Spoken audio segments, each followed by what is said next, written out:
Willkommen zurück auf Sardinien. Unsere Reise über die zweitgrößte Mittelmeerinsel geht weiter. Der Frühling ist da, das Wetter endlich stabiler und wir fühlen uns langsam angekommen auf dieser Insel, die uns zu Beginn nicht nur ihre Sonnenseite zeigte. Bevor wir weitere Teile der sardischen Westküste erkunden, zieht es uns erstmal ins grüne Inland. Genauer gesagt auf die Giara di Gesturi, eine Hochebene vulkanischen Ursprungs, die unter anderem Lebensraum für ganz besondere Vierbeiner bietet. Doch bevor wir die Wanderschuhe schnüren können, müssen wir erstmal oben ankommen. Was ist das denn? Warte mal, passen wir da durch?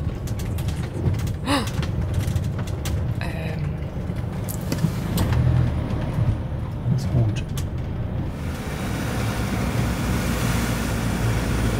Wünscht man sich manchmal doch ein bisschen kleineres, leichteres Auto. Also geht zwar alles und es ist auch eigentlich, weil es keine so super brenzlige Situation, aber es ist echt eng und steil und man merkt, dass man einfach fast 3,5 Tonnen wiegt und sich hier mit 7 Metern die Straßen hochwindet. Das ist ein bisschen anstrengend. Du machst das sehr, sehr gut. Und das Auto quietscht und pfeift aus allen Ecken.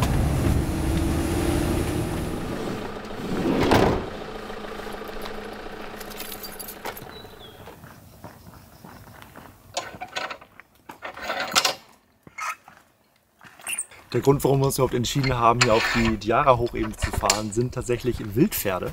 Hier gibt es nämlich oben eine Herde von 600 Tieren und die werden wir jetzt mal auf einem, ich glaube, 7 Kilometer Rundweg suchen gehen. Wir haben hier auf einem kleinen Parkplatz geparkt. Es gibt 2 Stück. Das ist wohl der offizielle, auch wenn er ein bisschen kleiner ist. Und ja, jetzt ziehen wir mal los in den Park und gucken, welche Tiere wir finden. Ja, dann nehmen wir doch die Runde einfach im Uhrzeigersinn, oder? Ja, würde ich sagen. Starten wir quasi unten bei Sprinti und dann kommen wir hier oben wieder raus, wahrscheinlich, genau wo wir gerade stehen. Vielleicht.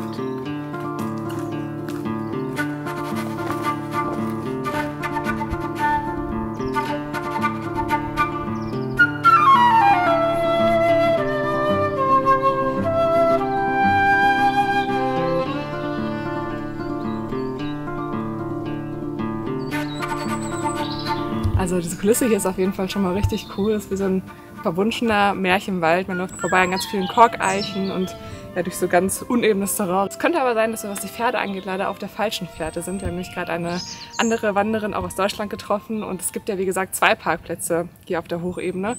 Und sie hat die Pferde auf der anderen Seite gesehen und nicht da, wo wir jetzt unterwegs sind. Von daher bin ich mal gespannt. Also man kann leider den anderen Parkplatz nicht auf der Hochebene direkt erreichen, sondern müsste komplett wieder runter ins Tal fahren und wieder hoch. Also ein bisschen umständlich.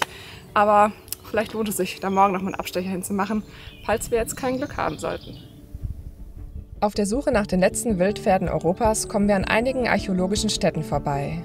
Vor etwa 3000 Jahren war die Hochebene eine Art natürliche Festung. Ihre steilen Basalthänge, schwer zugänglichen Wege und die weite Sicht über das Umland machten sie zum idealen Rückzugsort für Mensch und Tier. Noch heute zeugen gewaltige Steintürme, die sogenannten Nuragen, von einer Zeit, in der das Leben der Bewohner Sardiniens von Verteidigung, Viehzucht und religiösen Riten geprägt war. Mittlerweile gehört die Hochebene ihren tierischen Bewohnern. Und die sind uns mittlerweile näher, als wir glauben.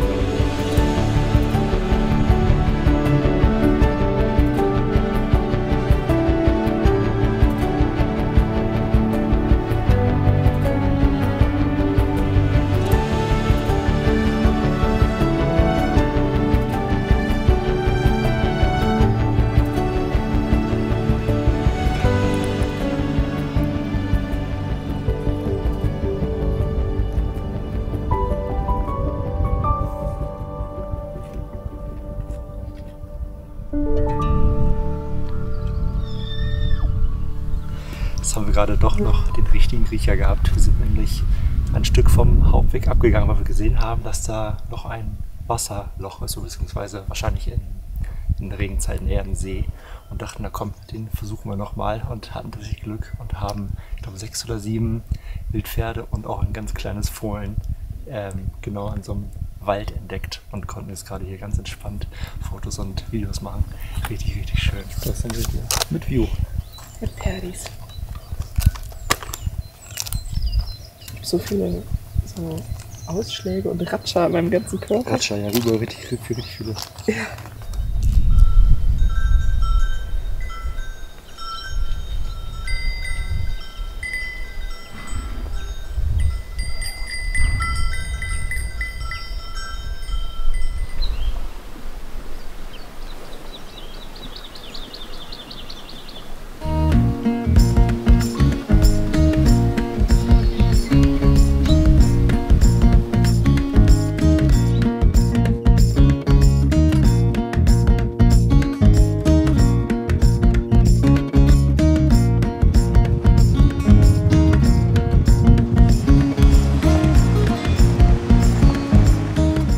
Ein ganzes Stück weiter Richtung Süden zurück an die Küste gefahren und stehen jetzt hier auf einem Stellplatz, der normalerweise in der Saison kostenpflichtig ist. Da kostet es, glaube ich, 20 €, dann aber auch mit Dusche, WC und Stromanschluss. Jetzt in der Nebensaison ist der Platz zwar zugänglich, aber kostenlos. Mega gut für uns, denn die Aussicht ist auch ohne Facilities auf jeden Fall richtig, richtig cool. Es ist so terrassenförmig angelegt, man schaut direkt aufs Meer. Also auf jeden Fall ein guter Spot für eine Nacht.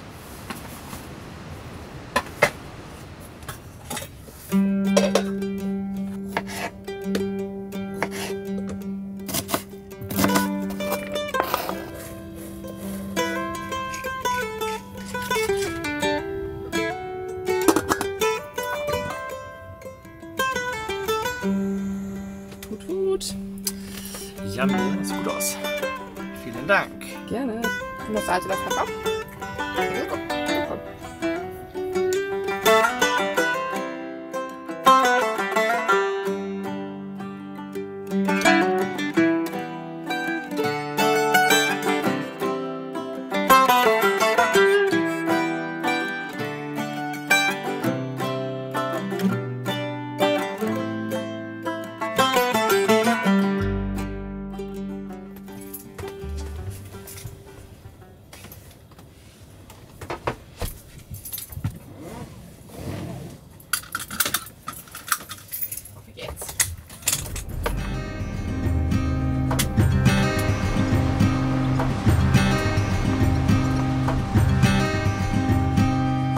Wir setzen unseren Roadtrip entlang der Westküste fort. Mit einer Küstenlänge von knapp 2000 Kilometern ist Sardinien 7-mal so groß wie Mallorca. Und das spürt man. Eigentlich haben wir gar nicht geplant, die Insel zu umrunden. Doch Neugierde und Stellplatzsuche führen uns immer weiter südwärts. Und so ziehen an einem Fahrtag nicht nur verschiedene Landschaften, sondern auch die unterschiedlichsten Wetterlagen an unseren Fenstern vorbei.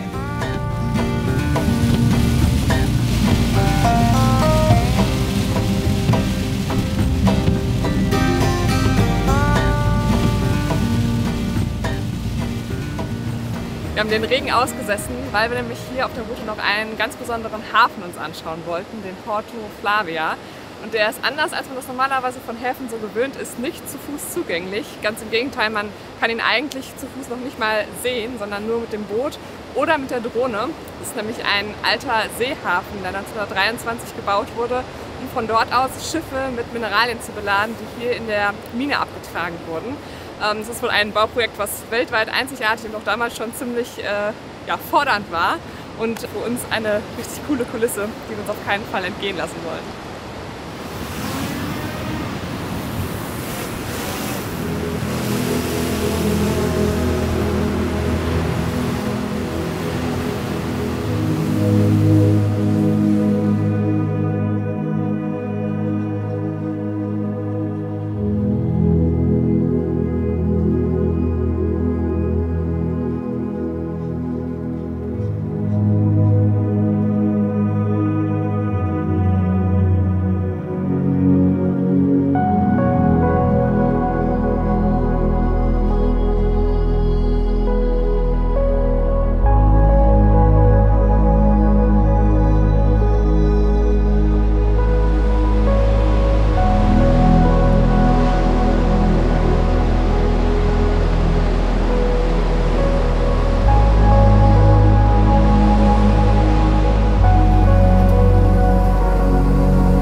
nicht gedacht, dass wir Ende März noch in Winterjacken rumlaufen. Nee, wieder in Winterjacken. Oder wieder, ja genau.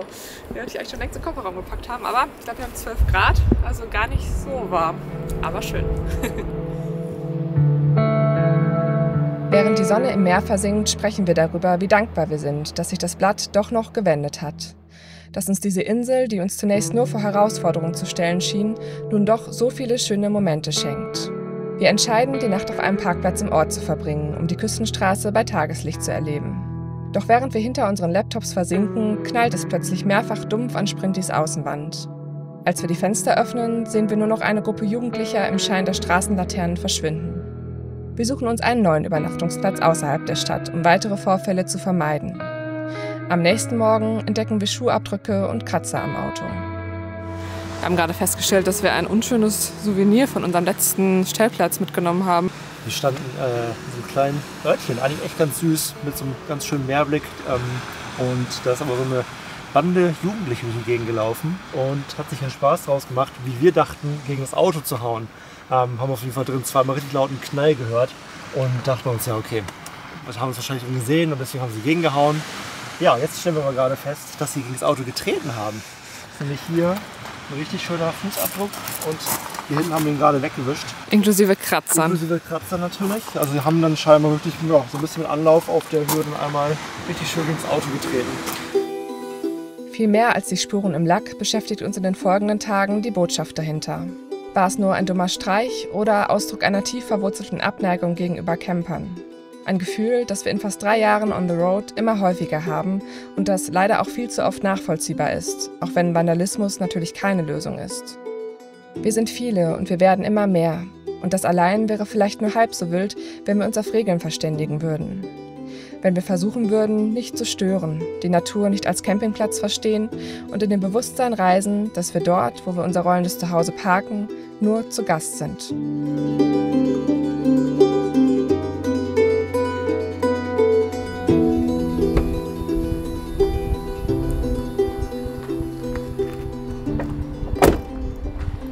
Mittlerweile jetzt schon ziemlich weit in den Süden der Insel vorgedrungen und merken auch, dass es hier zum Glück wieder ein bisschen einfacher wird, was die Campingplatzsituation angeht. Wir hatten ja im letzten Video geteilt, dass wir da echt gestruggelt haben und wir müssen auch echt sagen, dass das im Norden der Insel nicht so leicht war.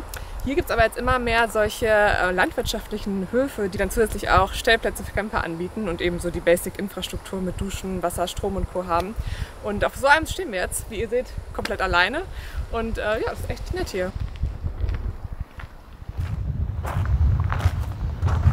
Wir haben jetzt schon einmal geluschert. Die Sanitärhäuser sind richtig, richtig cool. Das sind wirklich so einzelne, private Badezimmer sozusagen mit richtig großer Dusche, auch super sauber. Das lässt doch unser Camperherz höher schlagen. Auch voll modern, ne? Also ich glaube, diese haben wir auch erst seit einem Dreivierteljahr oder so hier geöffnet. Mhm. Echt richtig schön. Besonders irgendwie mit diesen kleinen Zelten. Während Manu duscht, kann ich es mir hier bequem machen. Der Klassiker. Was man so tut im Bad. Voll. Und hier Waschbecken, Spiegel, Toilette und Dusche. Voll gut. Daumen hoch. Dafür allein zahlen wir gerne 25 €. Das wäre doch auch was, oder? Irgendwann vom Sprinti in Safari-Zelt. In einem Land, wo man ohne Heizung auskommt, vielleicht. Weil die echt relativ groß sind. Also die haben, glaube ich, 4 Betten, also 2 Schlafzimmer, eine Küche und ein Badezimmer. Also schon fast ein Tiny House. Ja, ist echt cool. Das hier ist übrigens mal unsere Realität an Arbeitstagen. Einer sitzt meistens hier oder auch hier vorne. Da war es mir jetzt heute tagsüber zu hell. Der andere dementsprechend da vorne auf dem Bett. Meistens steht hier noch irgendwas, was noch nicht abgespült wurde, weil wir beide zu faul sind bzw. zu fokussiert an den Laptops. Ja, das Bett wird dann dementsprechend zum zweiten Arbeitsplatz. Und ja, da liegt die Drohne, weil ich gerade noch Daten übertragen habe. Der Kaffee von heute Nachmittag steht auch noch rum. Also ja, es ist auch bei uns nicht immer ordentlich, auch wenn wir uns viel Mühe geben, dass wir das Chaos im Rahmen halten. Aber ja, so schaut's aus.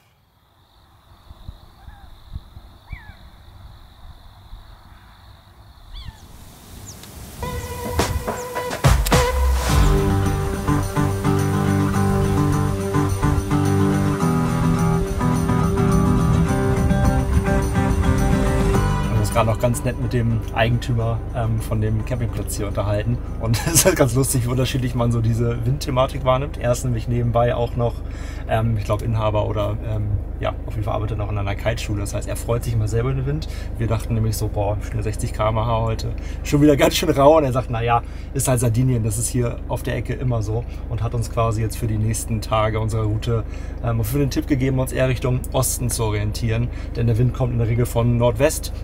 Das heißt, man ist an der Ostküste immer besser aufgehoben zu der Zeit. Und ja, das Meer soll wohl sehr flach und sehr schön da sein. Von daher geht unsere Rundreise Richtung Osten weiter.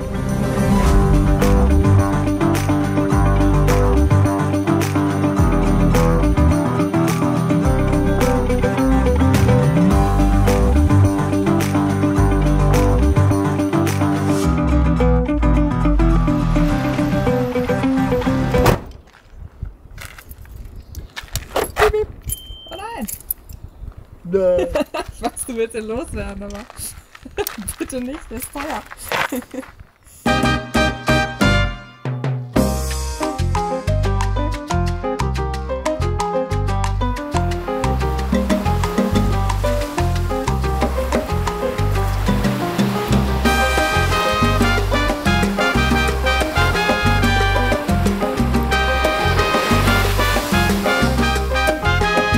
Sardinien wird ja gerne als die Karibik Europas bezeichnet und ich glaube, Strände wie dieser sind der Grund dafür. Zwar keine Palmen, aber wirklich richtig krass türkisblaues Wasser, super weiter, fast schon weißer Sandstrand, also echt richtig traumhaft.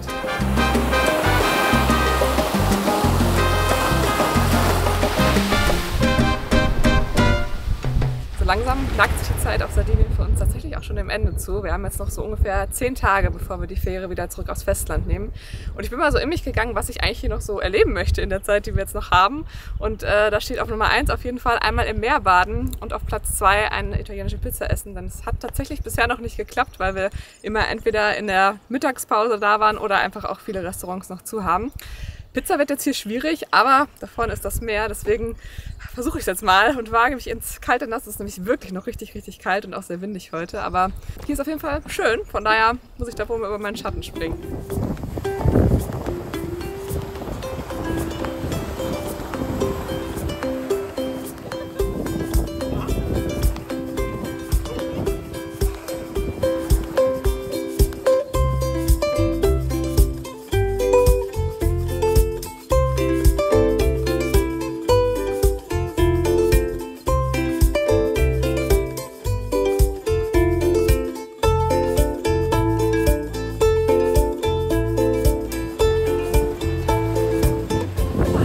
Ganz schön kalt, aber geht, man gewöhnt sich dran. Es ist immer noch kein Badewannenwetter, aber ganz cool. Also ein Haken auf der Checkliste. Musste leider passen. Ja, ist nicht schlimm. Ist mir zu kalt. Verstehe ich. Da ist jeder anders empfindlich. Bis zu den Knien, aber ich habe sehr für dich mitgenossen.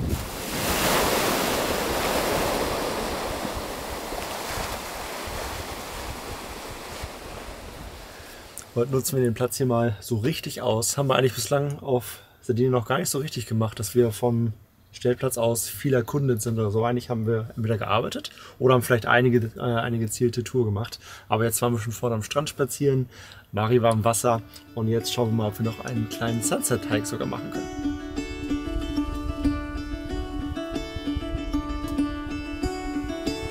Caught behind Venetian blinds, out of reach for the city lights. This ain't where I belong. Hey, look at me, man, what I become. I've been running east, looking for a sunset, digging deep since '99. What I thought was gone was sitting in my pocket, in plain sight, all along. I think it's time for me to go, burn all bridges. All I know, I got lost along the way, fell between the foam, pulling the stitches. Time to let go, so come what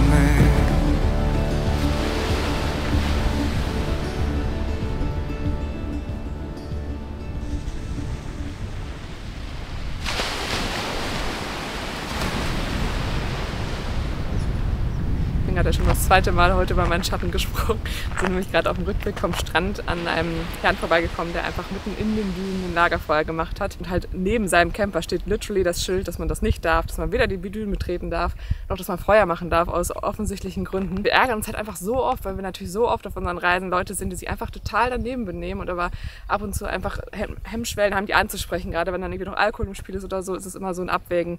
Macht man das Fass jetzt auf oder schluckt man es runter und geht weiter. Und in diesem Fall, weil er ein deutsches Kennzeichen hat, habe ich mir dann entschieden, ihn anzusprechen. Habe ihm gesagt, dass er ja sehr mutig sei, dass er da mitten in den Dünen trotz offensichtlichem Verbotsschilds ein Feuer macht. Und dann fing er an mit klassischem Whataboutism. Ja, aber er hat auch vorhin schon Leute beobachtet, die da vorhin Müll hingeschmissen hätten. Ich sage, ja, nur weil anderes falsch machen, können sie es ja vielleicht trotzdem einfach richtig machen. Und wenn jetzt hier gleich die Polizei vorbeifährt, die patrouillieren ja recht viel und das sieht, dann fällt es halt wieder auf alle Camper zurück, inklusive uns, die hier halt auch stehen. Das ist das große Problem. Blöd. Also man kann, ist ja auch so vermeidbar. Ich meine, der hat ein großes Auto, der kann es sich drinnen gemütlich machen, der hätte kein Lagerfeuer draußen gebraucht, aber ja, das ist immer so das Ding. Das ist echt schwierig, vor allem wenn man dann selber so, ja, alles genau richtig, dass du es angesprochen hast, glaube ich. Ja, er hat mir dann gesagt, dass er es gleich ausmacht. Mal gucken, ob er es tut, aber über den Schatten sollten wir öfter springen, glaube ich. Total. Ja, jetzt geht's zu Sprinten.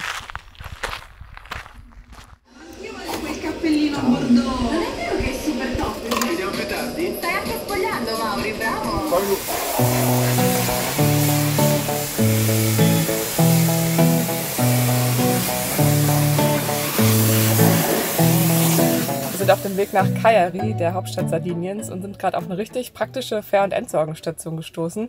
Eigentlich wollten wir nur einmal unseren Müll und unser Abwasser loswerden und stehen jetzt hier aber auf einem Waschanlagengelände, also eigentlich eine Autowaschanlage, die aber richtig smart eine Ecke geschaffen haben, wo man als Camper sein Wasser auffüllen, seine Toilette, sein Abwasser entleeren kann und sogar Strom tanken kann, plus eben auch eine Außenwaschanlage, die groß genug ist für Wohnmobile. Also ziemlich smart, ziemlich durchdacht und ehrlicherweise glaube ich auch ein richtig gutes Invest so als Waschanlagenbetreiber, denn ja, man zahlt hier glaube ich 5 € für die Fähr- und Entsorgung und ja, entsprechend nach Bedarf dann für die Waschanlage. Und ja, das werden wir jetzt alles einfach mal beanspruchen. Sprinti hat eine Wäsche nämlich auch dringend nötig. Und ja, sind total happy, dass wir das jetzt einfach so mal eben auf dem Weg erledigen konnten. Davon gerne mehr, sowohl auf Sardinien als auch überall anders, wo Camper unterwegs sind. Voll praktisch.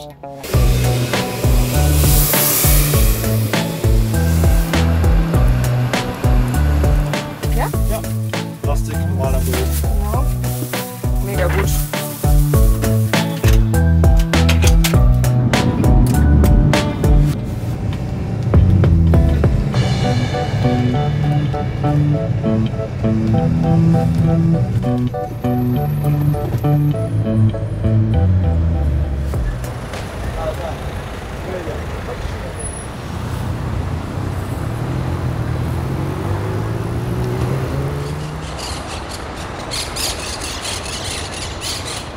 Der erste Eindruck von der Stadt ist auf jeden Fall echt richtig gut. Gefällt mir mega gut. Wir hatten eigentlich gar nicht geplant, nach Cagliari zu fahren, weil wir normalerweise ja immer versuchen, größere Städte eher zu meiden, vor allem wenn unsere Reiseetappen nicht ganz so lang sind. Aber ich glaube, der Abstecher hat sich auf jeden Fall gelohnt. Und ein Grund, warum wir natürlich hier sind, ist Marens zweiten To-Do-Punkt, den sie noch machen möchte, auf die Liste abzuhaken, und zwar eine Pizza essen.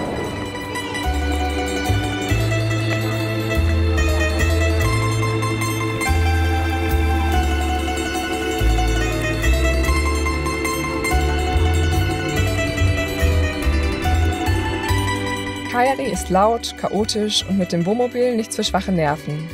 Hätten wir diese Seite unseres Reiseführers schon vor unserem spontanen Besuch aufgeschlagen, vermutlich hätten wir die sardische Hauptstadt wieder von unserer Route gestrichen. Oft sind es eher die kleineren Städte, die uns in ihren Bann ziehen. Zumindest dann, wenn wir nur einen Tag Zeit haben, die vielen Eindrücke, Gerüche und Geräusche auf uns wirken zu lassen.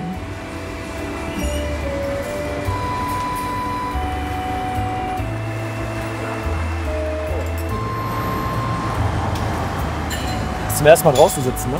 Ja, zum ersten Mal Kaffee trinken außerhalb von Sprinti. Stimmt. In 6 Wochen, nee, 5 Wochen. Rund 1/3 der sardischen Bevölkerung lebt in der Metropolregion Cagliari, knapp 1,5 Million Menschen. Uns präsentiert sich die Stadt Anfang April im für uns genau richtigen Mix aus Großstadttrubel und mediterranem Charme. Vielleicht liegt es an der Nebensaison, vielleicht aber auch daran, dass wir mal wieder in der italienischen Siesta unterwegs sind. Wir genießen den frischen sommerlichen Vibe jedenfalls, während wir durch bunte Gassen zum Hafen schlendern. und werden diesmal sogar in puncto Pizza fündig. Pizzaspot ist auf jeden Fall gefunden. Yes! Richtig cool. Wir sind in so einer ganz, ganz kleinen Pizzeria mit nur einem einzigen Tisch. Wir sind aber auch sehr früh dran, muss man sagen. Ich glaube 17:30 Uhr. Ich weiß noch nicht, ob sie berechnet haben, dass schon jemand mit Essen kommt. Aber wir sind da.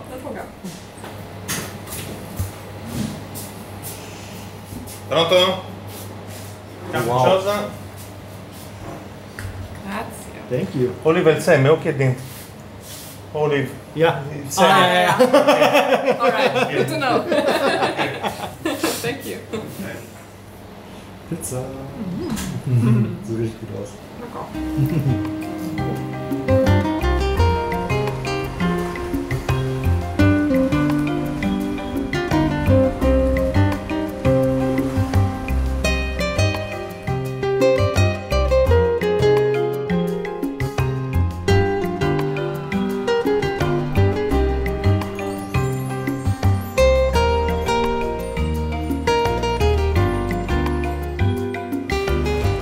Jetzt können wir abreisen.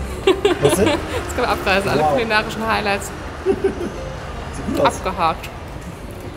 Eisstop. Auf jeden Fall eine ordentliche Kugel. Was hat der Preisindex? Ich habe die Karte bezahlt. 4 Euro, also 2 Pro Kugel. pro Kugel. Durchschnitt würde ich sagen mittlerweile. Aber lecker. Wir verlassen Cagliari in Richtung Norden. In wenigen Tagen legt unsere Fähre im 300 Kilometer entfernten Olbia ab und vorher möchten wir unbedingt noch ein letztes Mal raus in die Natur. Aber nicht, ohne Spritis Offroad-Tauglichkeit noch einmal auf die Probe zu stellen. Ich wieder Offroad.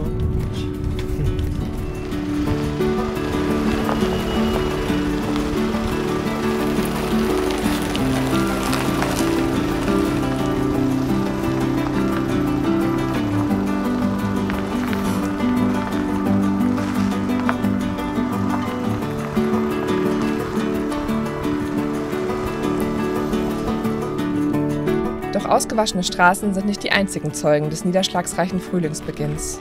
Überall blüht und summt es, die Wiesen leuchten in sattem Grün und würden wir das Meer nicht schon von unserem Stellplatz aus rauschen hören, man könnte meinen, wir seien mitten auf einer Alm gelandet.